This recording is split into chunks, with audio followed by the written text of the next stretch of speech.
మీరు చూస్తున్నది నా వెనుకున్న హిమాలయ పర్వతాలు.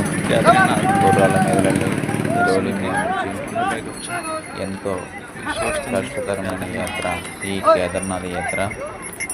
చూడండి, ఒక గుర్రానికి ఒక మనిషి ఉంటాడు, లేదా గ్రూపుగా 6-7 గుర్రాలకి 4-5 మనుషులు ఉంటారు. డోలి అనేది నలుగురు మోస్తారు. వెనుకున్న హిమాలయ పర్వతాలు, ఈ చిన్న చిన్న టెంట్లు ఉన్నాయి, షాపులు, గుర్రాలకి కావాలన్న వాటరు. నేను కూడా గుర్రం ఎక్కాను. నాతో పాటు నా ఫ్రెండ్ అప్పన్న వచ్చాడు. చాలా కష్టతరమైన యాత్ర ఈ కేదార్నాథ్ యాత్ర. చూడండి, ఆ కొండ లోయలు, తక్కువ ప్లేసు, చిన్నపిల్లలు కూడా ట్రెక్కింగ్ చేస్తున్నారు. చాలా కష్టతరమైన యాత్ర ఈ కేదార్నాథ్ యాత్ర.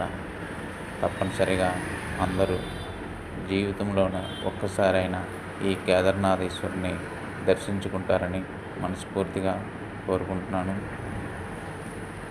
చూడవలసిన ప్లేసులు చాలా ఉన్నాయి కేదార్నాథ్లోను. ఓం నమ శివాయ, ఓం నమ శివాయ, ఓం నమ శివాయ, ఓం నమ శివాయ, ఓం నమ శివాయ, ఓం నమ శివాయ.